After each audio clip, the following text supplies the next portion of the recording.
Hello everybody, welcome to my channel, The Book Adventure with Mrs. Mayoro. Today I have a book called Too Many Tamales by Gary Soto and Ed Martinez, and it was published by Scholastics. Yeah, right there. Many times we read a lot of their articles too, right? They're amazing, and looks like Scholastics also prints some books. And this book was written by Gary Soto and Ed Martinez, and it's about a family tradition. Now, this family's tradition is to make tamales for Christmas. Do you have a tradition for the holidays? Great. Thank you for sharing that. So let's go ahead and get started. Now, before we move on, one very interesting fact about Gary Soto is that Gary used to go to Fresno City College here in our town. Yeah, did you know that? Perhaps you know somebody that goes there. Maybe when you grow up and you get ready to go to college, maybe that's one of the colleges that you want to attend first and then move on to a university. I don't know, right? But it would be interesting because Gary Soto also went to Fresno City College here in our town. And he became an author. And just like I've told you in our past videos, you can also become an author. If you write, you're an author. That's what I say. That's how I think. Let's go ahead and get started and pull a lot of those awesome details from this text. And remember, as we read, we want to make sure that we read with the purpose. We want to make sure that we train our brain to think about what the details say in the text. And let's try to see if we can make connections too. Let's try to see if we can grab some of those details and expand on them. Think about something different, but always making sure that our thinking is grounded in what we're learning about. Ready? Here I go. Snow drifted through the streets, and now it was dusk. Christmas trees glitter in the windows. You see that Christmas tree right there? It glitters. Why do you think the Christmas tree glitters? The author, Gary, wrote that the Christmas trees glitter in the windows. Why did he say that? Can you think about that for just a second? Right, because they have lights, right? So they glitter like if it was glitter, but actually it's the lights on the tree. Good thinking. And I can also see the snow, those little white dots all over the illustration. That's snow, right? What a great job the illustrator is doing here too. Maria moved her nose off the glass and came back to the corner. She was acting grown up now, helping her mother make tamales. Their hands were sticky with masa. That's very good, her mother said. Have your hands ever been sticky with something? Yeah. Oh, yeah. Slime. That's right. Slime gets very sticky. Oh, yeah. Play-Doh. Play-Doh does too. Yeah, thank you for sharing. Yeah, well, Maria's hands are sticky with masa. Maria happily kneaded the masa. She felt grown up wearing her mother's apron. Her mom had even let her wear lipstick on perfume. Oh, she wanted to be fancy. If only I could wear mom's ring, she thought to herself. What else does Maria want to wear as she's kneading the masa? Right there. She wants to wear mom's ring. She looks very happy. Maria's mother had placed her diamond ring on the kitchen counter. Maria loved that ring. She loved how it sparkled like their Christmas tree lights. Oh, so mom's ring reminds her of the tree that's sparkling. When her mother left the kitchen to answer the phone, Maria couldn't help herself. She wiped her hands on the apron and looked back at the door. Oh, there she is. Oh, she's looking curious, right? She's looking right straight at mom's ring.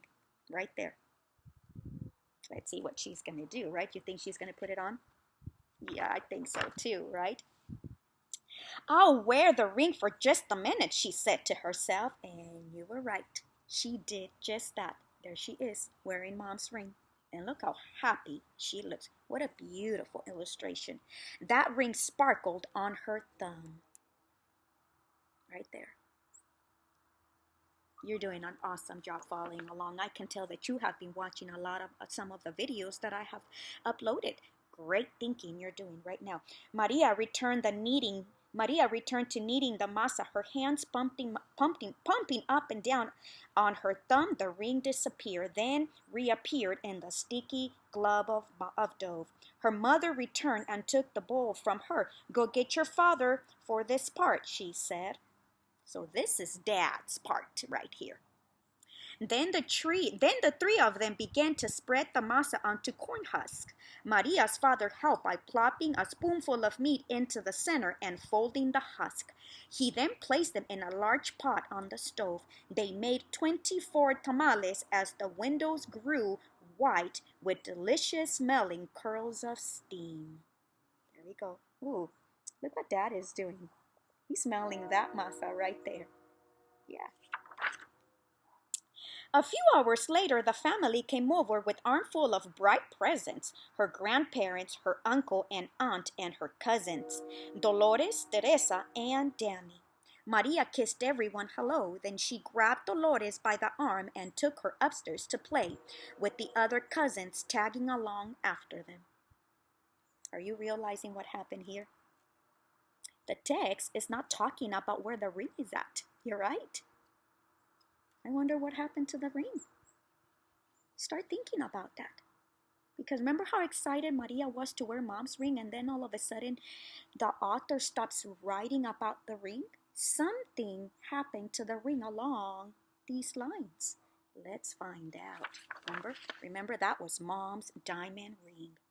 They cut out pictures from the newspaper, pictures of toys they were hoping were wrapped and sitting underneath the Christmas tree. As Maria was snipping out a picture of a pearl necklace, a shock spread through her body. Ooh, look at Maria right here. She has her face like this. What do you think she's thinking? You're right. She just remembered the ring. The ring! Oh, great thinking. There it is. The ring. She screamed. Everyone stared at her. What ring? Dolores asked. Without answering, Maria ran to the kitchen. Oh, she's going to go try to find the ring. Do you think the ring's still in the kitchen? What should we do to find out? You're right. Let's keep reading. The steaming tamales laid piled on a platter. The ring is inside one of the tamales. Uh-oh.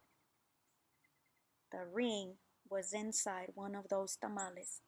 That's going to be hard or easy to find? Yes, it's going to be very, very hard to find. She thought to herself, it must have come off when I was kneading the masa. Dolores, Teresa, and Danny skidded into the kitchen behind her. Help me, Maria cried. They looked at each other. Danny picked up first. What do you want us to do? Eat them? She said, if you bite something hard, tell me. So what are they going to do to find that ring? Right? They're going to try to eat all those tamales. Would you do that? Yeah, I bet you would be full by the end. Maybe after one or two, right? Those look pretty big. Look how big they look. Yeah. And look at their faces. I don't think they really, really want to eat all those tamales. But let's find out. The four of them started eating. They ripped off the husk and bit into them. The first one was good. The second one, pretty good. But by the third tamal, they were tired of the taste. Oh, not only did they get full, but eating tamales one after another one. I don't even think they're tasting them, right? They're just trying to eat them as fast as they can to find what? Yeah, the ring, right? So they're not tasting very good anymore. Keep eating, Maria scolded. Corn husk littered the floor. Their stomachs were stretched till they hurt. Oh, now they're full. But the cousins kept eating until only one tamal remained on the plate. Look at all of them. Look at all of them. Right? Look at this illustration. Look at him eating that tamale right there.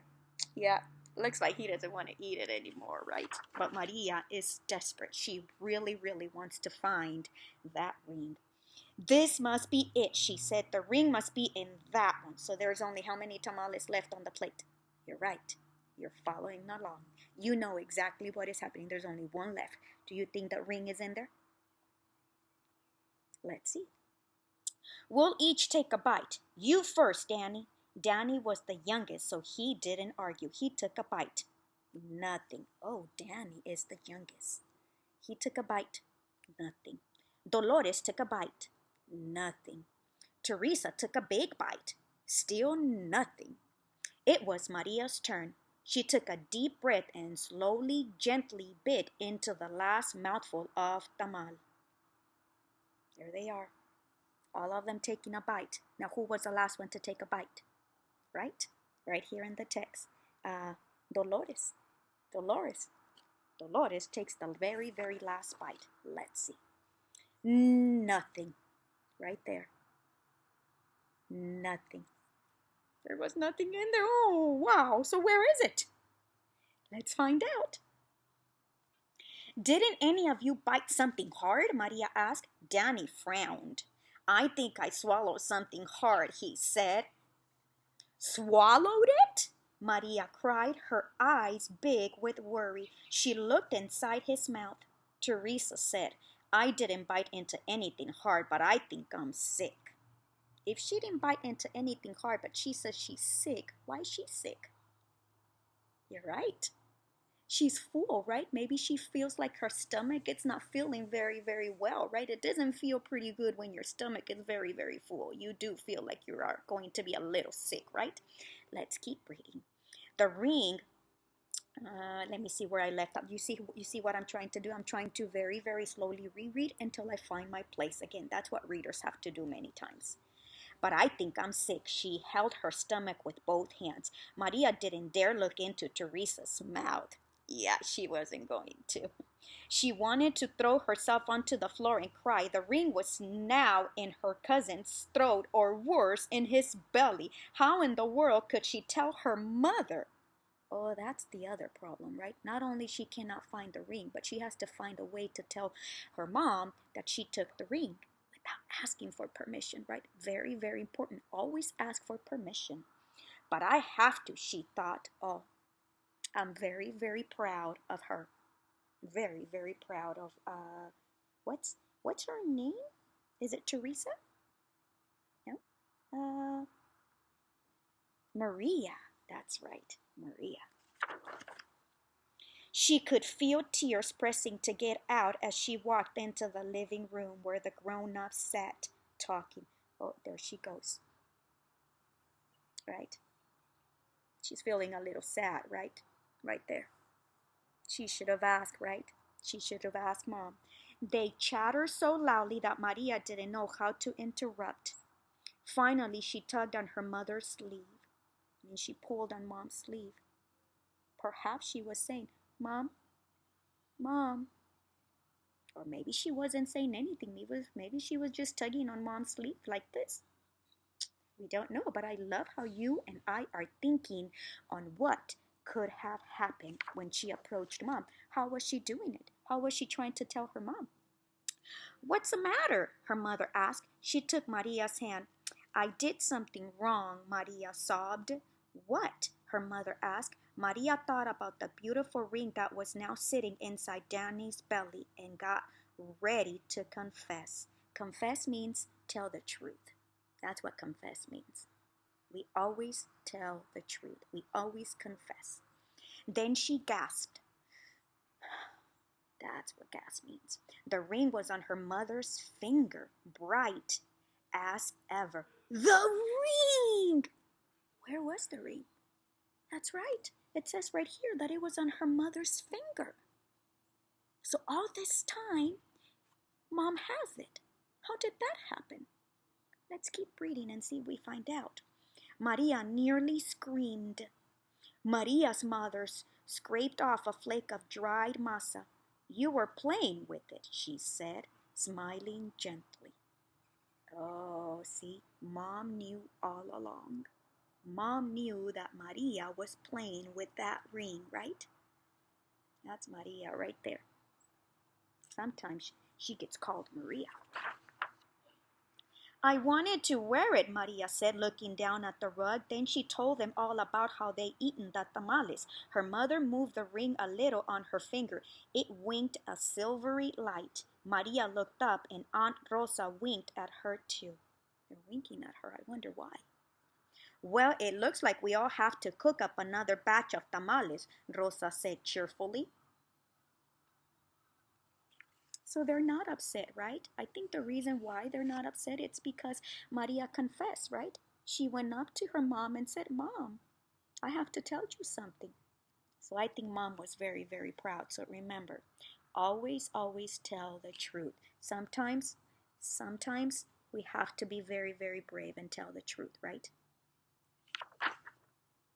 Maria held her full stomach as everyone filed into the kitchen, joking and laughing. At first, she still felt like crying as she kneaded a great bowl of masa next to Aunt Rosa. As she pumped her hands up and down, a leftover tear fell from her eyelashes into the bowl and for just a second rested on her finger, sparkling like a jewel. I think Maria feels a little embarrassed, maybe, right? Feels a little embarrassed because not only did she take the ring without asking mom, but now they have to make tamales again, right? Tamales are not easy to make, right? I think she learned her lesson. I think next time, if she wants to wear mom's ring, she's gonna be asking mom for permission. And I bet she's probably not gonna do it when she's making tamales. Then Rosa nudged her with her elbow and said, "Hey, niña." Niña means girl. It's not so bad.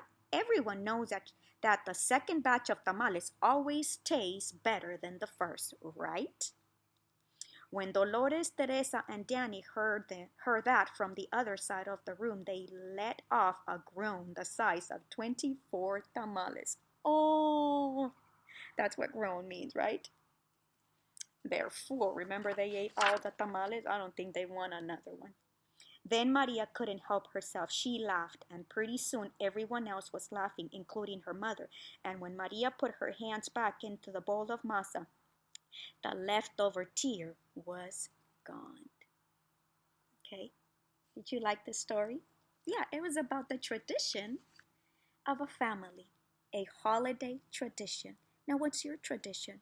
What is that one thing that you do with your family? Maybe every so often? Maybe once or twice a year? Maybe your birthday. What special thing do they do when they celebrate your birthday? Maybe it's a special movie. Maybe they buy a cake. Maybe you have a party. Maybe you just have a dinner.